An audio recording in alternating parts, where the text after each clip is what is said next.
ఇద్దరు ముగ్గురు వ్యవస్థీకృతంగా అంటే ఏంటి, నేరాలు చేయటమే ఒక ప్రవృత్తిగా పెట్టుకొని ఇట్లాంటివి చేస్తే క్రైమ్ యొక్క ముఖ్య ఉద్దేశం ఏంటి అంటే బేసిక్గా మనలో ఉన్న ఆ చెడు ఆలోచన అనేది ఇంపార్టెంట్ అండి. ఇప్పుడు నేను ఒక మీ దగ్గర పెన్నుని నాకు క్రిమినల్గా మిస్అప్రోప్రియేట్ చేసుకోవటానికి తీసుకుంటున్నానా, అంటే మీ పెన్ను నాకు నచ్చింది, మీ చేతిలో ఉన్న పెన్ను తీసేసుకొని నా స్వంతం చేసుకుందామని అనుకుంటున్నానా, లేకపోతే ఊరికే రాసుకొని మీకు ఇచ్చేద్దామని అనుకున్నానా? నా థాట్లో ఎంత తేడా ఉంది.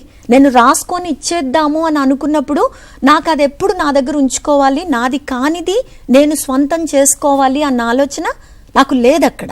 కాకపోతే రాసుకున్నట్టు తీసేసుకొని నా దగ్గర పెట్టేసుకుందామంటే నా ఆలోచన ఏంటి, నాది కాని వస్తువుని నేను స్వంతం చేసుకుందాం అనుకోవటం.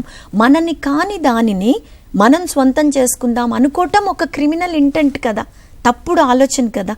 కాబట్టి ఆ తప్పుడు ఆలోచనని పనిష్ చేయటము అనేది ఈ బిఎన్ఎస్ యొక్క ముఖ్య ఉద్దేశమైన, లేకపోతే ఒకప్పటి ఇండియన్ పీనల్ కోడ్ ముఖ్య ఉద్దేశమైన.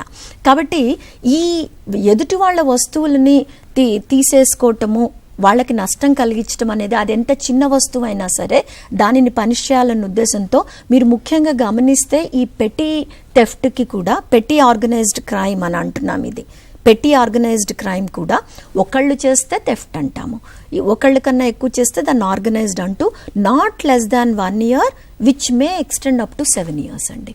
అంటే ప్రూవ్ అన్నది కనుక అయితే 1 సంవత్సరం కంటే తక్కువ శిక్ష పడకూడదు. It shall start from 1. Based on the severity of that particular offence it may extend up to 7 years also. And it shall be liable for fine also.